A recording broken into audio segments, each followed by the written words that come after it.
Hey everybody, welcome to the Legend Fiction Show. We're joined today by our illustrious Katy and our estimable Joe Campbell, and we're talking today about teens versus parents in stories like teen disobedience, junior knows best trope. How else would you call it? Oh, rebellious, teen rebellion, teen angst. Teen rebellion, yeah. How to work that into stories, how to deal with that, and then maybe we'll find a little bit of guidance on how to do that. In our case as parents, but also being kind of new parents, thinking back when we were dealing with teenage rebellion, what might be some appropriate responses and how to think about that. So the Legend Fiction Show is for faith-inspired fiction writers to delve deeper, write wilder, and have fun with storytelling. Join Katy, Joe, and yours truly, Dominic. We are three delightful, deliberate dorks coming to you from the Legend Fiction community. Join us as we share what we think about faith, fun, and fiction in our world today. Together we will nerd out on the numinous, grapple with the grimdark, and spellbind with stories. Okay, so we're talking about teenage rebellion, and the reason why this came up, and we spent forever prepping this episode, trying to hit the record button because we wanted to know, kind of what to talk about, is we've all just seen the latest movie, Pinocchio, by Guillermo del Toro, and you all had one set of opinions. I had another set of opinions. I kind of liked the show, and you're I don't know, Joe, maybe you didn't like it, or you did, and there's lots to talk about. Yeah, I the movie as a whole, I'm very mixed on, and I could be. It's a sort of movie where I would like to be swayed on it. There's so much that I loved in it that I would like to be given reasons to love it. But there are just a lot of things we're not going to talk about all the problems. But there's just some things just holding it back for me. And this is one of the topics that kind of rubbed me the wrong way. But I think, Dominic, you had a different view on it, so I'm really kind of fascinated how this is going to bring us into this conversation. Yeah, for me, Pinocchio is one. Again, I really wanted to like it because the animation was beautiful, the creature design was fantastic. But I had a very similar opinion to Joe in that, well, thematically, I wasn't super keen on it, and the other thing is I got bored partway through because I just didn't feel like the protagonist was. I felt like I didn't feel like there even really was a protagonist. You had characters coming in and out, but for the purposes of today, we're really going to talk about one of the things that we felt about it, which was the junior knows best trope, or the disobedience of Pinocchio, and why that was, but then also look at that in some other mediums, because it's a really hot topic for parents, right? We have this trope where your main character in your YA novel, in your teen novel, disobeys the parents for some reason or another, and usually it's because they think, oh, they're backwards, they're holding me back from being who I truly am. And when that becomes a trope, it can be a problem, but it also can be done well. And because there's this teenage rebellion tension, it's something that's on a lot of people's minds. And I think that's what we want to talk through. Yeah, I agree. And so we'll maybe talk through a couple of different movies and so on, and maybe refer back to some of our own experiences with that sort of thing. Joe, since Pinocchio is kind of the Kickstarter for this, would you like to outline some of what you thought, and maybe what you disliked about how that film handled? Well, actually, you know what? Before we do that, could we define briefly the junior knows best trope? And Katy, I think you just did that. Do we want to expound on that anymore? Like what that theme or that trope means? Well, junior knows best is, I see it as when you have a movie, and you see this in a lot of Disney movies too, where you have kind of a domineering parent who has one view of how they want their child to be raised. The child has a different view. Maybe the child's a princess, and she doesn't want to be a princess. She wants to go out and have adventures and do more. Mm-hmm. Or maybe there's some kid who's fighting some sort of authority figures who are just. The whole idea is that it's a domineering authority figure, usually a parent, who is in the wrong. The kid goes off and has adventure, and by the end, maybe the kid learns a little bit more about, hey, I'm a little bit wiser by the end of the story. But also the parent at the end realizes, no, I was wrong all along as well, and they come back together, which can be a very powerful message. I do feel like, though, all too often we see in a lot of these movies, it's used as kind of a way to pump up kind of the rebellious teenager thing, trope.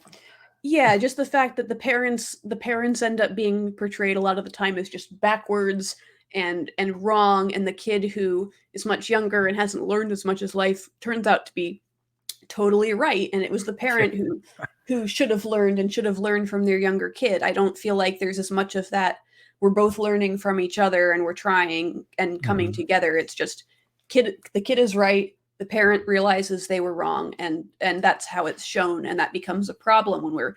constantly showing that to our kids, constantly Right. telling our kids, I know we tell you to, not do drugs to stay in school, but that's just because we're like backwards bigots and Yeah. super traditional, right? Yeah, and I can understand why that would be appealing to filmmakers, especially if you're making movies targeting teens and kids, because teens and kids, they already have this kind of idea of, hey, you know what? I don't want to clean my room. I don't want to do these things. They already have this mentality of they want to push back against the parents. And so if you feed that into the stories, you give it to them, it's going to be very appealing to the kids.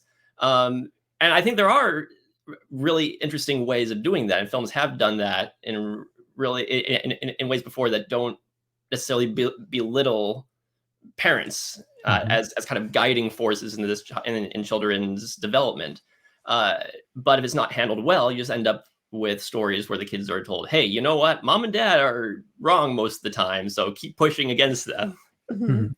To not to push back, I think to clarify the way that I've seen this, I think that as a trope, the junior knows best trope is, like you said, the parents are usually backwards bigots.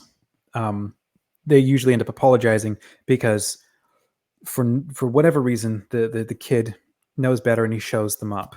That I think is a different trope to the kind of story where maybe the parents know best, maybe for no fault of their own, the parents are wrong about an issue and the teen has been gifted some prophetic insight or they saw something or whatever and they have to take action on it and they can't convince anybody.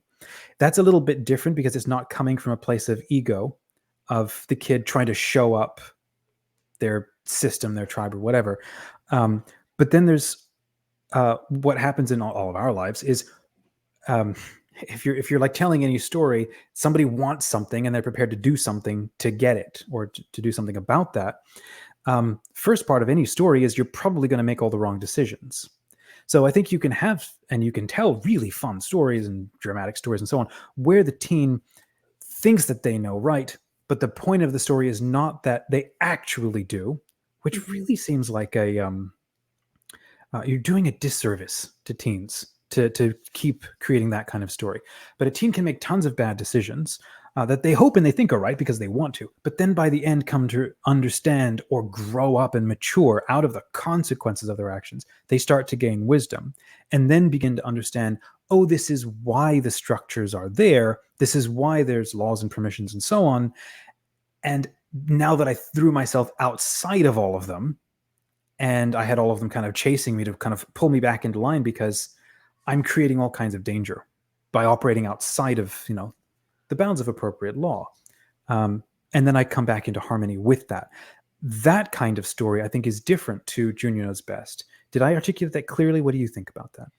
Yeah, I think that that's a really good way of putting it, and I think that the difference is, well, there's a couple of different themes I'm seeing. So one is the junior knows best, parents are wrong, kids are right.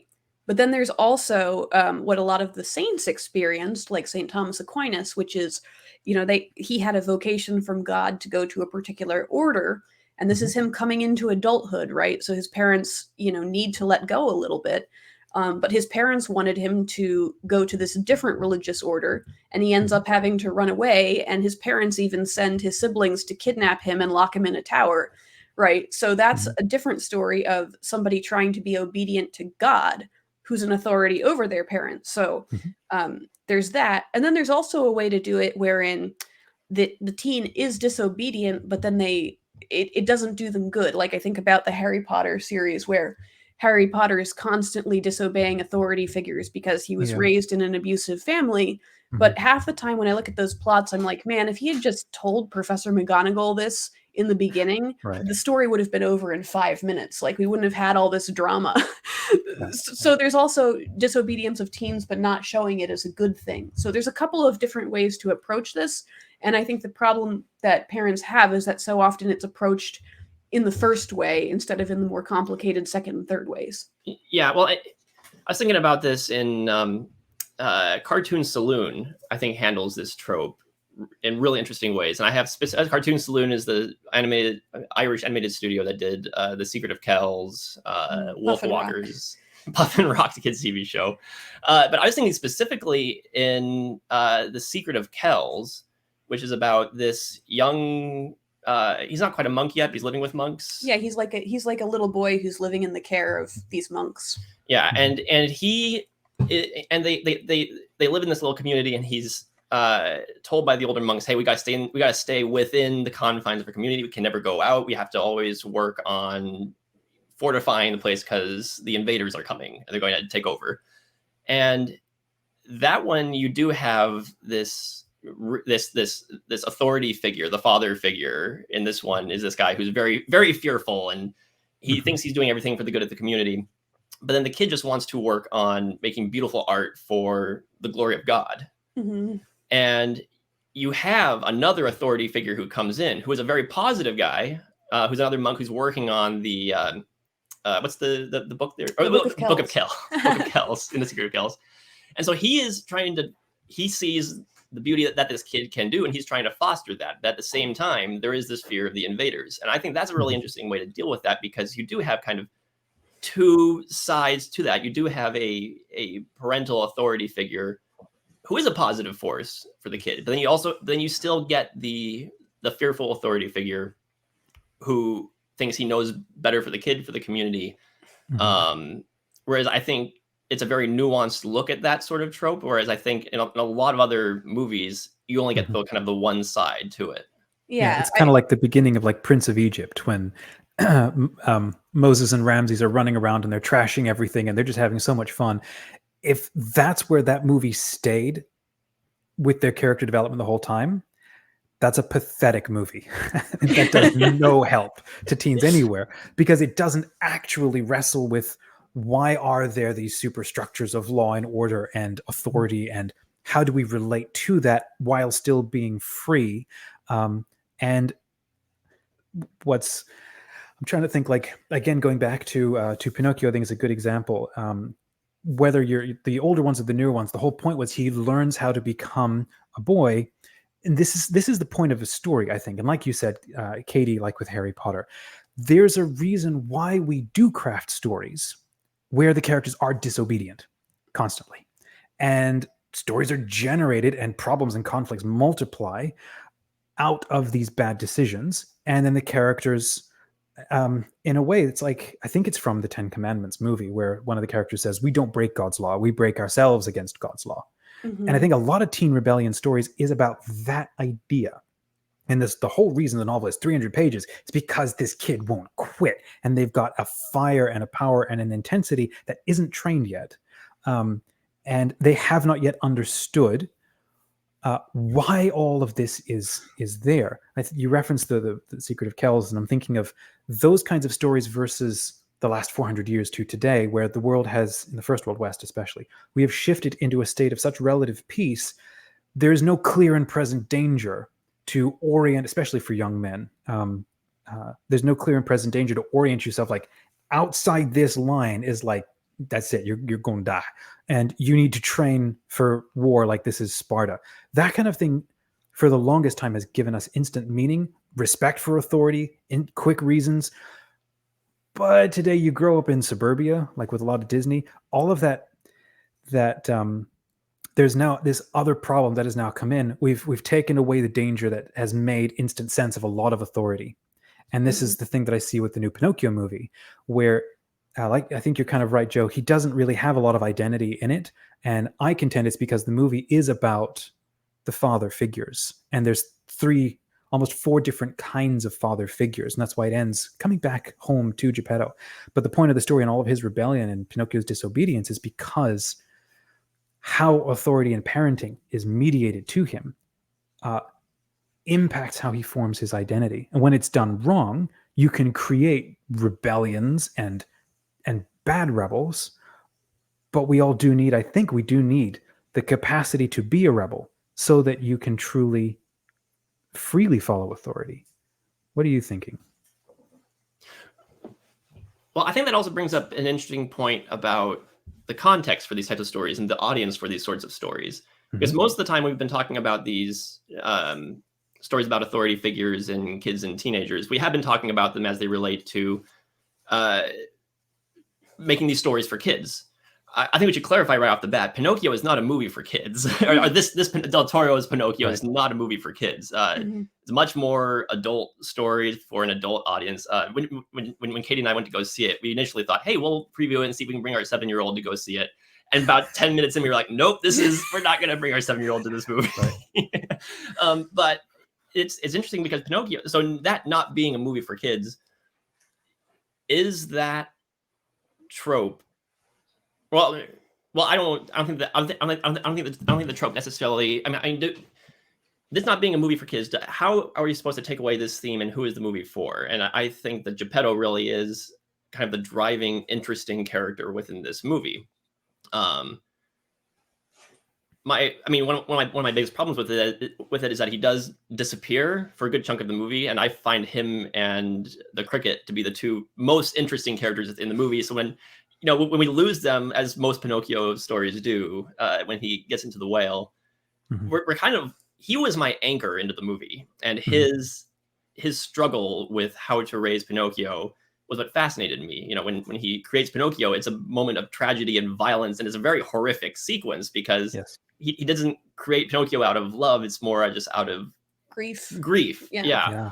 And I understand that where he's coming from, as far as, okay, this is a guy who's in an unhealthy situation and he needs to learn and grow from that. And the way he's trying to parent Pinocchio, it does come from a very warped mindset, because his head isn't in the right space. And so that I understand, with Pinocchio getting pulled away by these other figures who just want to control and exploit him. And it's understandable that Pinocchio would be exploited and not even realize it, because, again, Geppetto hasn't been the father figure that he's needed. But for me, again, I kind of lose sight of that when Geppetto exits the story altogether. It is interesting what you said, Dominic, about talking about Candlewick's father becoming more of a focus as far as authority figures, which is interesting. I just kind of wish we had more Geppetto to counter that and to kind of see what he's going through during all of that as well. I think the Candlewick's dad, Lambrusco, that's not right. Whatever. He's Candlewick's dad. Yeah, Candlewick's dad.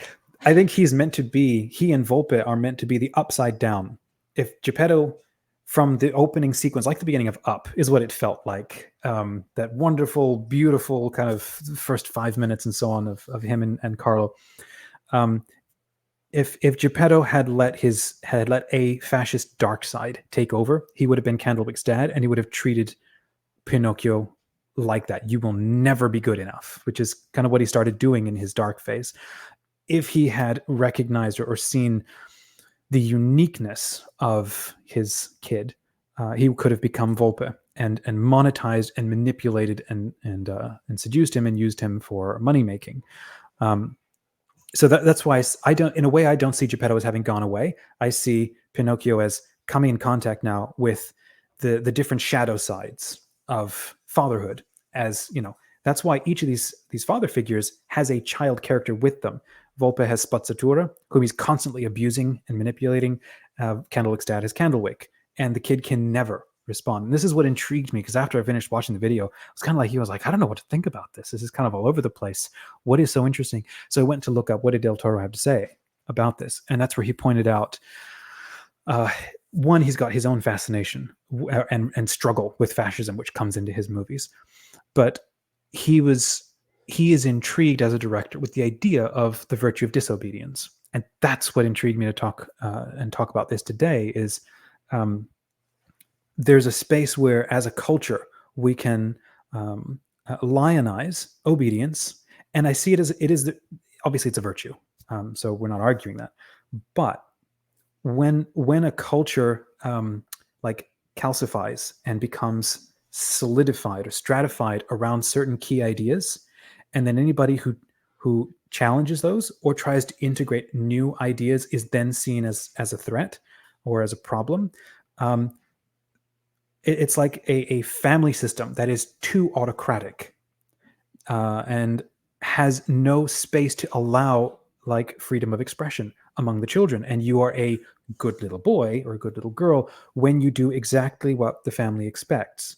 And it's not fair or accurate to always assume that that is always good. And that's where I thought Pinocchio was a very interesting kind of movie, because in a way that there's no protagonist. It's a series of characters kind of thrown together, I think, to get you to think about stuff. And that's where I wanted to talk about, well, teens in rebellion, because if a teen grows up being a good little boy their whole life, I think that's what Del Toro was sad and afraid for his beloved Italy or whatever, because all those good little boys all became fascists. And like in Germany, all of those good little boys and girls became Nazis because they got used to a side of obedience that was uncritical and then ultimately unfree. And obedience without freedom is the problem. And that's where he calls it, a good disobedience, which is the capacity to rebel and to stand apart and to challenge, which is not always easy. I think is never easy, especially in a family system. What do you think, Katie? I think we hit on something very important just kind of earlier in talking about Pinocchio, which is the difference between movies for kids and movies for adults as well. Yeah. Mm-hmm. I've mentored a lot of kids, usually coming into the college years, who have been homeschooled, been raised, they've been good little boys and girls as much as they can. And Mm-hmm. one thing that they tend to struggle with is setting boundaries with their parents, right? Mm-hmm. And they tend to struggle with understanding that, when I'm living with my parents under my parents' rules, I have to, do what they say. I have to turn off the TV when they say. Mm-hmm. They get to this place in their lives where, now they're moving into independence, right? Now they're self-sufficient, they're self-supporting, and they have to be able to say, Mom and Dad, these are my boundaries now that I'm an adult. I know you want me to be a lawyer, but I'm going to be an artist, right? Because that's what brings me fulfillment. And that's okay, as long as it's done prayerfully and as long as, you're supporting yourself. You're not under the same restriction as a little kid who's living with their mom and dad's house and really needs to understand, like, yeah, don't talk to strangers, don't run into the street. Like, there are good reasons for all of these rules that you do not yet understand. Mm-hmm. So I think making media for those kids is going to be different. And I think that the key to any kind of story about obedience is obedience to God is the key. And that comes above obedience to the parents. So obviously, if you're working for the fascist state, you're not being obedient to God. You're being obedient to the government, Mm-hmm. but you're not being obedient to God. So that's when the noble disobedience comes in, which is still obedience. It's just obedience to the correct authority. And so to translate, so that's the theory, and I think to translate that down into lived reality, and then more in this case with this show with actual storytelling, I think if we transpose the word God for the word truth, which as Christians we equate to be exactly the same, but I think everybody perceives we perceive different things to be true at different levels of our lives, and they may be wrong. But if you've got a Jiminy Cricket, if you've got a conscience in your heart, you're honor bound, duty bound, morally bound to follow that. And yes, you can form that, but if you don't, then that creates all kinds of other problems, and then you not only feel disingenuine, but you may be making things worse for yourself, and so on. So, like you described, growing up in a fascist state, you may not have a clear and obvious sense of who God is, and if you look around at your parish, like people did in Germany, and the institutional church aligned themselves with the Nazis, and they're all like, yeah, we can all make this work, and this is all. So you may feel yourself unable to follow that, and you may not even have a clear reason why. There might just be something that you kind of intuit. So I think as far as our stories go, it's a commitment to what we hold and believe to be true. And then I think the point of a story, and this is kind of what I think is important for this discussion, is it almost doesn't matter whether it is true or not. The point is the character believes it, and they have to, and a good story is going to follow the consequences of whatever that action is. And ideally, there's an element of truth, but the praxis is wrong. and how a character challenges themselves or breaks themselves against it and then comes into a space of wisdom. I think a good story is not just going to have the character coming back and kind of like the prodigal son story, right? The character, he does come back broken, father, you were right, kind of thing, but he has also learned something and he has grown through that process. I think that parents, when we're looking for content, especially for children, we need to stress obedience. Like, my little girl is so strong-willed, I'm frankly terrified of when she gets 16. But it's all out war when she digs her heels in and wants something. So that's why I'm very curious. There's this space where I have to allow her the capacity to flex her disobedience within the loving context of a family. And I have to gauge the kind of punishment that comes with that. But I can't tamp that down and put out that fire completely, because she's blessed with an incredible will. And I think when we create characters, I can't think of a single character who's ever a good little boy or girl that was ever interesting to read. What do you think? I was just thinking, actually. So actually, there's examples of this being really well done. I think it's the same. It comes into the same problem of what I call the problem with like married couples in Hollywood, is that Hollywood like tension, they like drama. So when, for example, you have, once the prince and the princess get married, either they end the story there, or they have them get divorced later, or they kill one of them off because they don't know how to handle it. And I think the same thing can kind of apply to kids in happy relationships with their parents. But there's a whole bunch of wonderful ways to do this, to show parents doing it right and supporting their kids. And the top example that come to mind is My Neighbor Totoro, where the kids are obedient to their dad, and their dad is just, when I first saw that movie and the little girl, she tells them that she sees these little forest spirits or whatever. Me coming from the Western world, I'm expecting the dad to say, "Oh, I don't believe you," and then her to have to rebel. But no, he's like, "Okay, this is great." And then he supports her in that. And he teaches her how to pray with that. And so the kids are, for the most part, the older girl, who's probably the protagonist of the story, is obedient to her father. She's supportive of him. But the tension is coming from the outside of the family. So the mom is sick and they're dealing with that. So that's a really good example. I kind of wish there was more stories like that show how to do it right, how a family can work together, and how the dad can support the children in their vocation and their search for meaning. So I think that there are movies that get it right. I just wish there were more of them. Yeah, that's lovely. I mean, and that is how it should be, I think, is those kinds of things. I'm thinking of, it's been a long time since I've seen it, but I absolutely loved the retelling of the Nutcracker. And it starts with what seems like, oh, we know where this is going to go. And dad is disconnected because the wife recently passed, and the young girl is rebellious and she's sick of engaging with other people. And then she ends up going on this massive magical adventure. And then when she comes back, what she finds is she has a renewed appreciation for who her father is and what role he plays, and that she was out of joint, but she needed this adventure to show it to her and for it to be clear. And I think one of the beautiful things about that movie is it shows you you need two kinds of, how do I say this? Two kinds of life going on in you. There's the life and which you play with other people, which is the life of, as typified in the show, of the streets and the carriages and the dance, and we're all in communion with each other, and we're all following courtesy and politeness and politics and so on. We need that kind of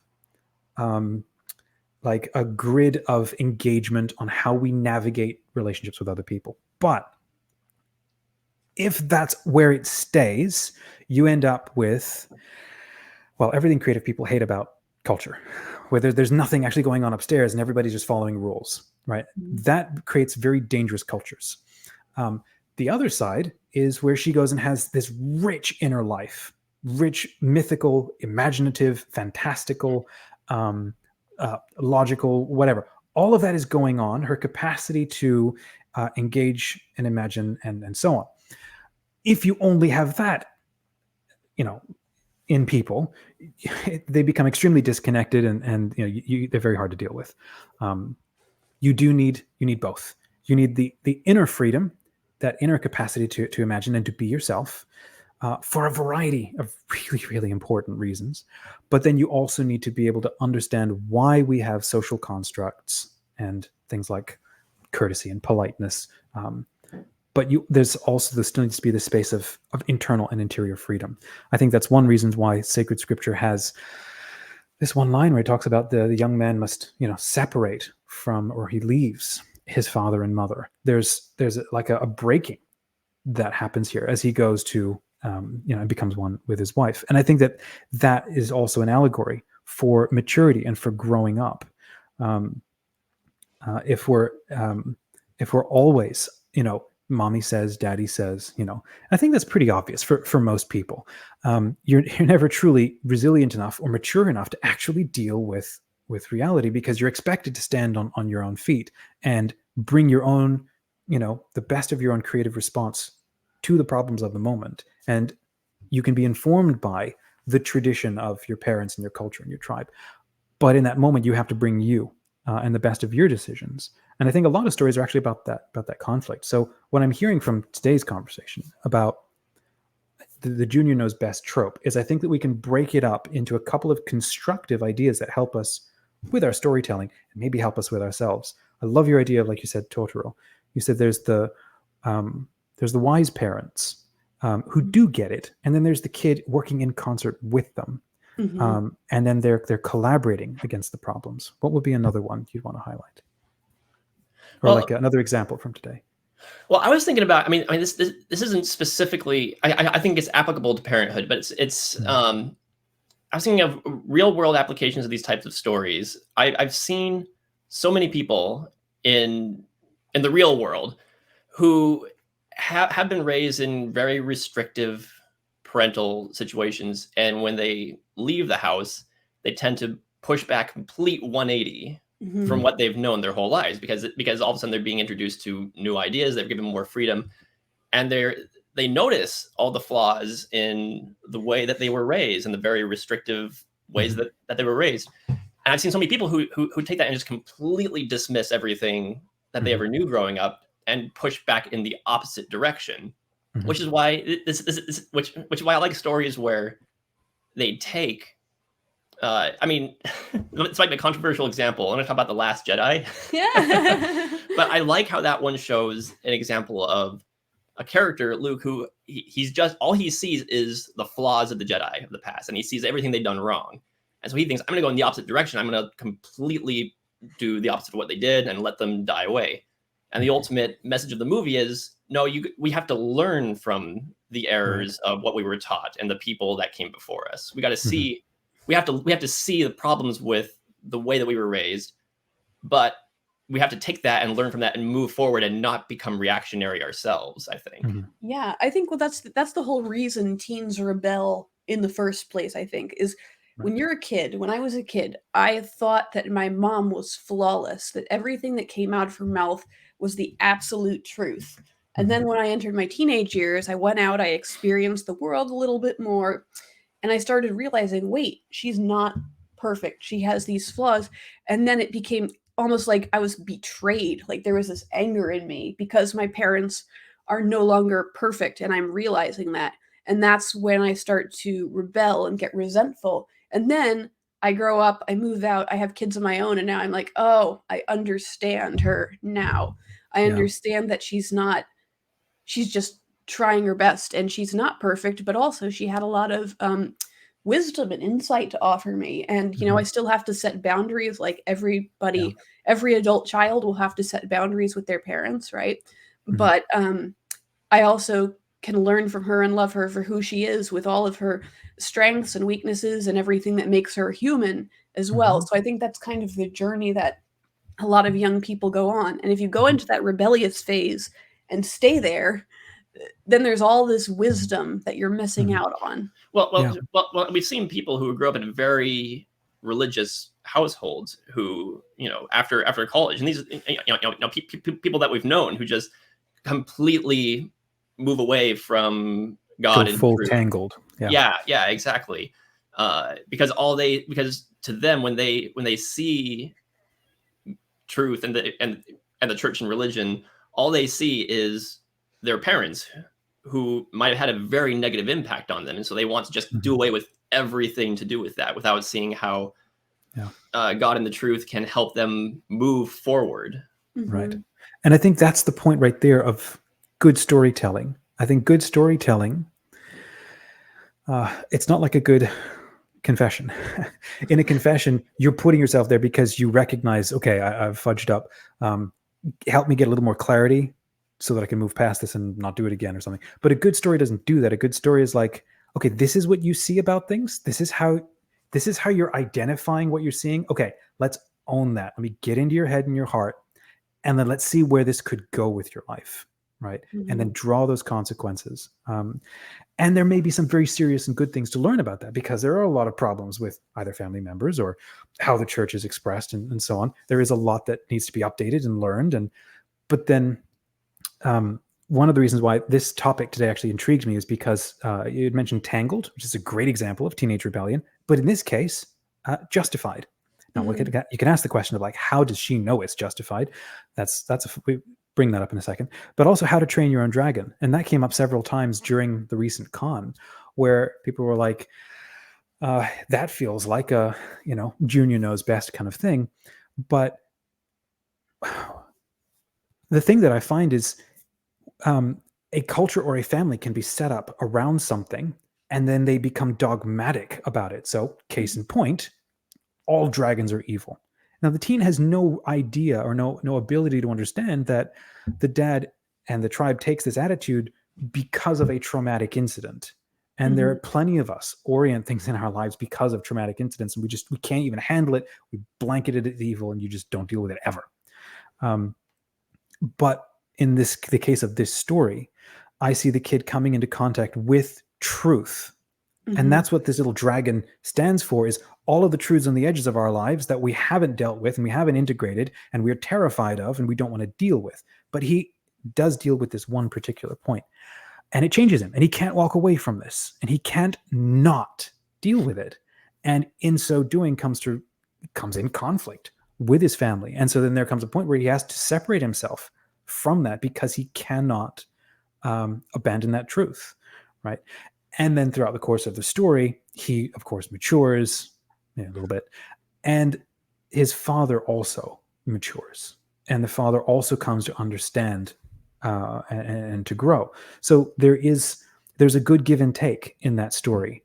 I think that if a parent or a family culture or a culture in general is afraid of disobedience at all and can't handle that in stories at all, that tells me that there's a layer of fear in how to handle obedience. Like if you can't be challenged, like I noticed with my little girl, I'm getting very defensive on a given day and I can't handle her challenging my decisions, I'm doing something a bit wrong. There needs to be a capacity for her to push back and challenge, and I have to allow that and work with that. Now, if it's all the time, that's a problem. If it's too much, that's a problem. If she's not learning anything from me, that's a problem. But if I'm, like I said, shutting everything down and she must, we're not talking about crossing the street and walking through Times Square. I'm talking about like within the safe context of a home. If I'm being autocratic and authoritarian, that's where it's that problem. And I think Tangled is a great example.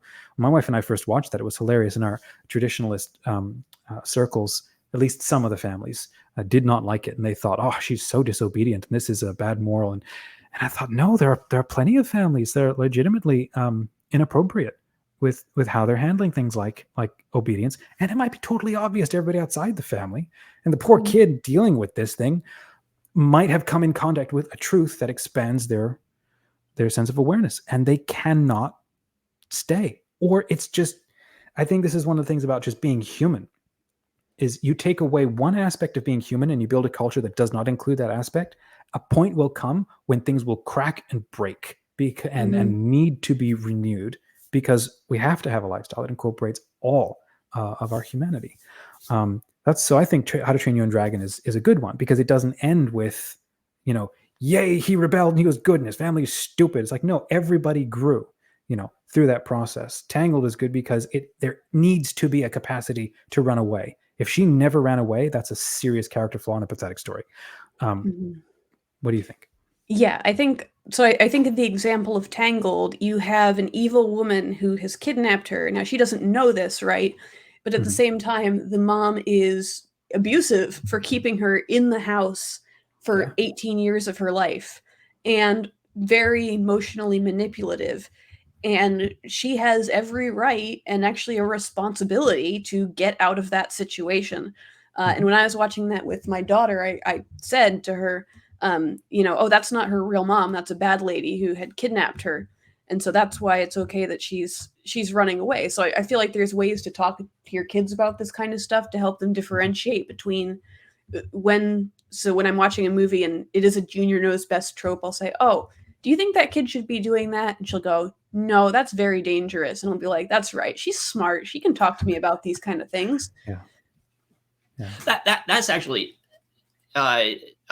since we've had kids, I've been raising them, and being someone who loves movies, and I watch a lot of movies with my kids, that's something I think more parents need to do is instead of just shying away from movies for kids that deal with maybe a little bit difficult subject matter or have messages that you might not want your kids to be internalizing, have conversations with your kids about movies. I've had wonderful times when I've watched a movie with my daughter, and we've discussed the movie during it. We can talk about why the characters are behaving certain ways and what made them get to that point. And of course, there are times when there are themes that are going to be too mature. You're not going to want to have your kids watching at certain ages, but I think that parents can benefit by having discussions with movies about kids, even from a young age. I mean, we've been talking about movies with our daughter since 5 or so. Yeah, well, it's like when the Harry Potter books were coming out, people in my Catholic social circles were freaked out about them for a whole number of reasons. My mom took them, so she read all of them before she let us read them just to make sure they were okay. But then she read them to us and she said, like, oh, you realize that if Harry just told his teachers about this, then this problem would be solved really fast. So it became very clear to us that Harry wasn't making the best decisions throughout. So it wasn't his constant disobedience. It was clear came from the fact that he lived with an abusive family, thanks Dumbledore, and because of that, he couldn't trust legitimately good authority, and because of that, he made some bad decisions. I completely missed that. I mean, I've never read the books, but that point right there makes so much sense. I mean, I've watched the movies twice through, I think, with my wife, and love them. Now I understand, like that now makes sense. Probably if I read the books, I might have understood that better.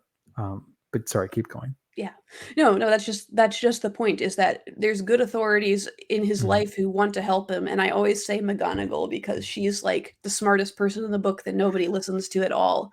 Okay, so maybe you can help me with this, because I have consistently grappled with, what is it, movie 3 or 4, where, I mean, yes, it's a kid's story up to a point, but every time I watch Quidditch, I'm like, how can grown-ups allow kids to fly around on spears at 600 miles an hour, or McGonagall slipping Hermione the time turner? It's like, what is their relationship such that she's giving these cosmically phenomenal tools to a teenage girl? I don't know. Up to a point, there's no time for it, but I want to challenge the whole McGonagall thing. A question though, I have a question about that though. If every time we see a story where, like you just said, like your mom was saying with that, and we always ask our kids the question, should Harry have reported this? If he had, I mean, unfortunately, this is kind of the challenge of a story, is because of all of the bad decisions, he ends up learning wisdom and actually becoming a better character towards the end. I mean, that's kind of the point of a story.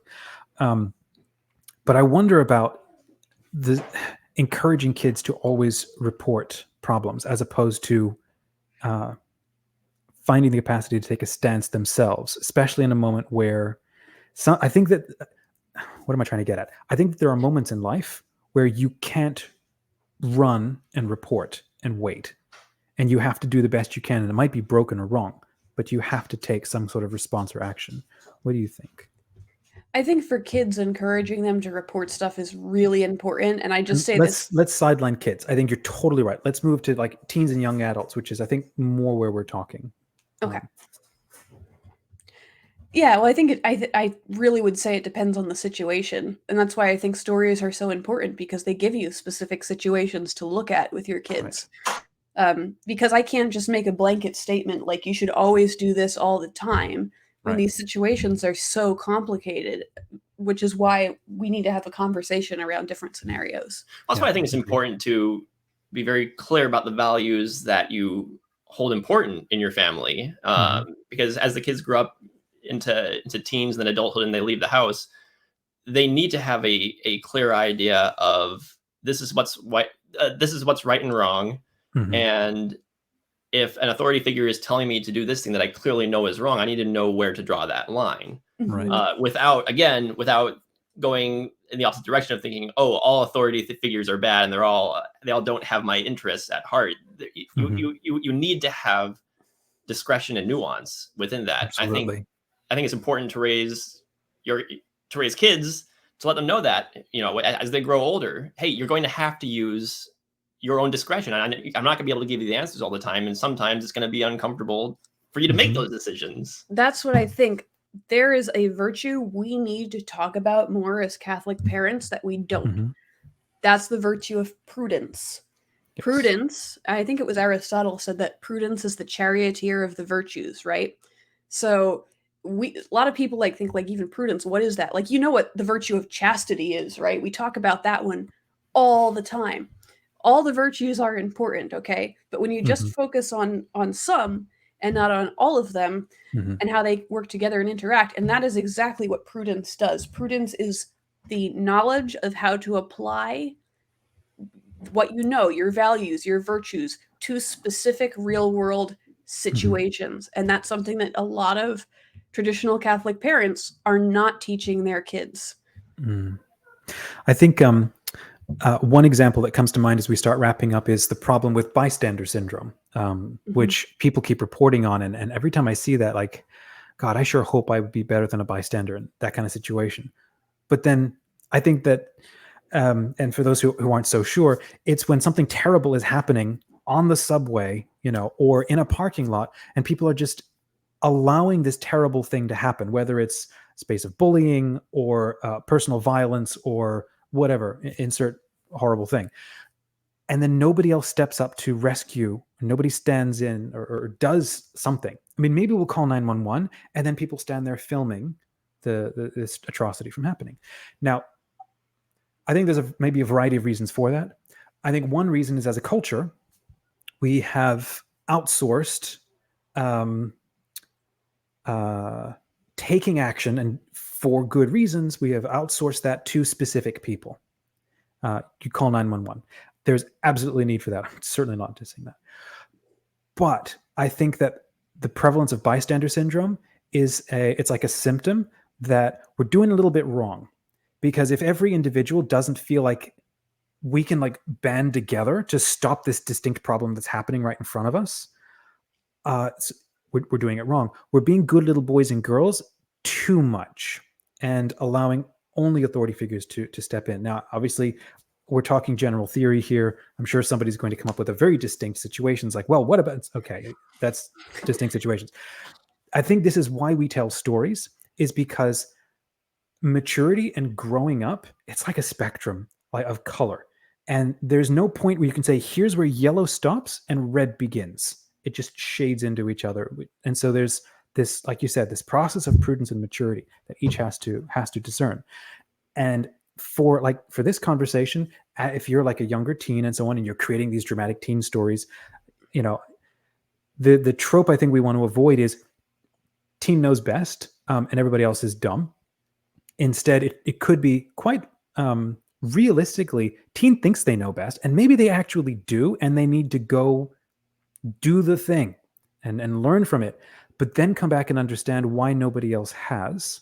Or maybe they come back and enrich their community with that and see how that fits in. So it's like mutual enrichment. I think that is a more realistic way to go. Or it can be straight up rebellion, like Tangled. the situation is legitimately problematic and you have to rebel and get out. Or the other example might be like, parents and teens working together. Now there may be a story option where you're like, I can't have adults in my story. It gums up the teen's ability to do something. It's like, well, okay. But I think the key point of a story is, in this kind of space, is, are your characters able to take action? And that's just called protagging. Like, being a protagonist is not seeing a problem. Well, I'm thinking about how can we apply as writers and storytellers all the different thoughts we've come across in this discussion. What is the main takeaway? People listening to this, who are interested in writing these sorts of characters, rebellious characters, and writing about disobedience, how can they apply what we've talked about in this discussion into their writing? I think for me, the first thing is, and I think the biggest thing probably as a parent, is to hold a space of humility as a parent, and to allow, how do I say, it's to understand we may have been raised, for those, for example, who were raised in very autocratic situations, or very authoritarian, so on, to be aware of that, to know that that can be a compulsion or a tendency. And the answer is not to go all the other way and just like no rules, because then that creates also impossible kids in situations. So for the parent, there's no answer that's easy for every single family. We do each have to find it on our own, because it comes out of our relationship with our children. So we have to allow freedom for ourselves and also for the child. I think that's a message I'm still trying to make sense of and trying to learn. And it's not easy. It's why whatever. That's if anyone one out there has mastered parenting, please let us know, because we need help. Yeah, I think I would say, just if you're writing a rebellious character growing up in an autocratic situation, look at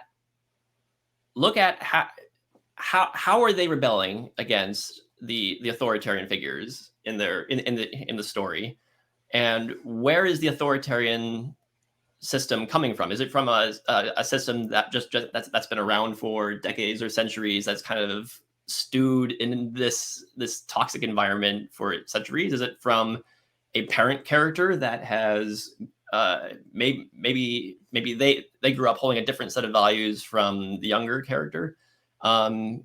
Is this a situation where your character just needs to go on their adventure and explore different worldviews and different systems for themselves and come back to it? Again, coming back to Pinocchio, who explores how not fun fascism can be.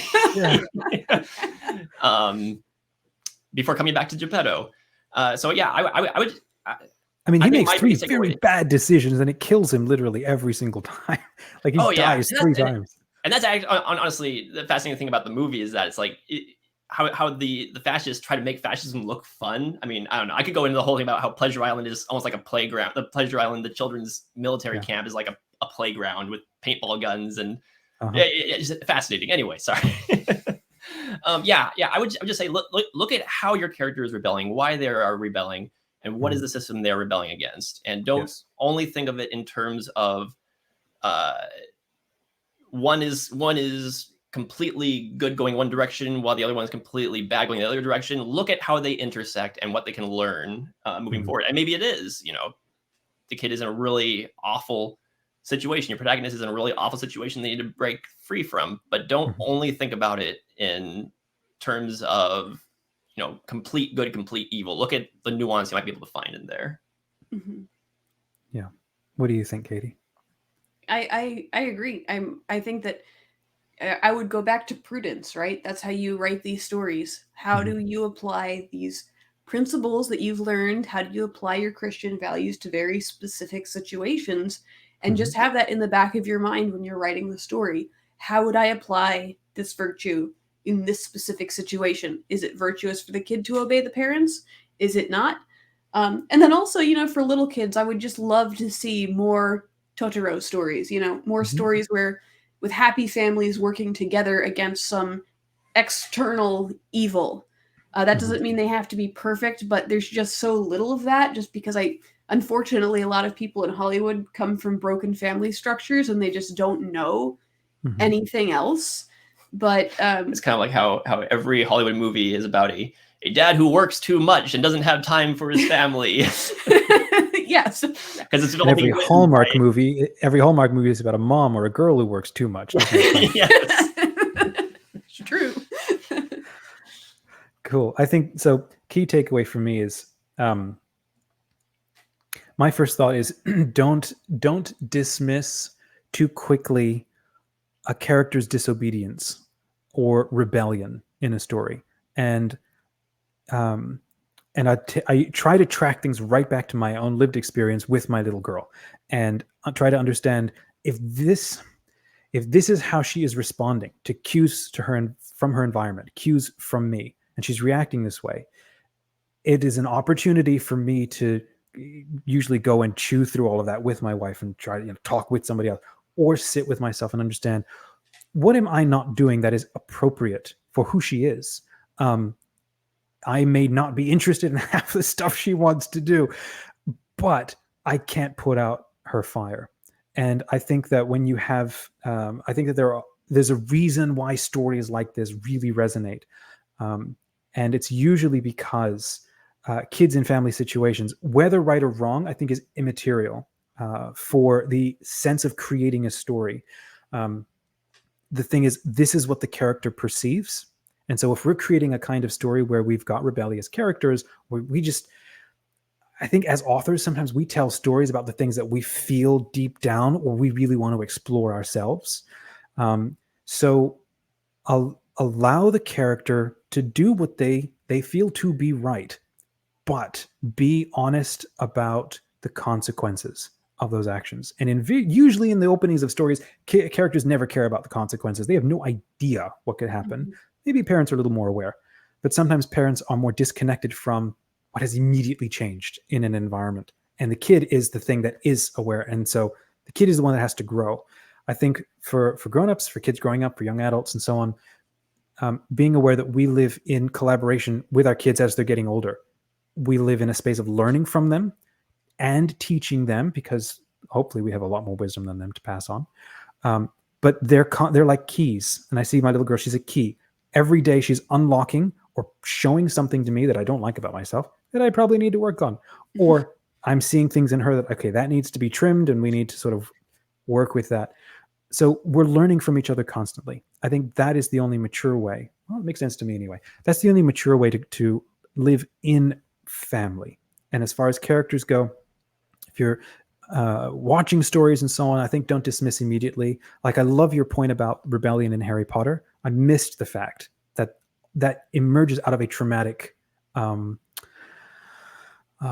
engagement with bad family figures. Makes total sense why he would do that then. That's rich discussion for kids. And maybe we can then learn something about our own parenting through, this kinds of stories that our kids really want to listen to or really are getting something out of. That's a good little, opportunity for self-reflection. If they really like that story, what does that tell me maybe about the kind of family that I'm raising? Maybe I need to make some changes, because age is no guarantee of wisdom. I wish. And so again, as far as stories, I think what I'm hearing, especially from today, what's making clear to me is try to get really clear about the consequences of rebellion. They might be good. Invariably, they need to break a character, no matter what he's going through.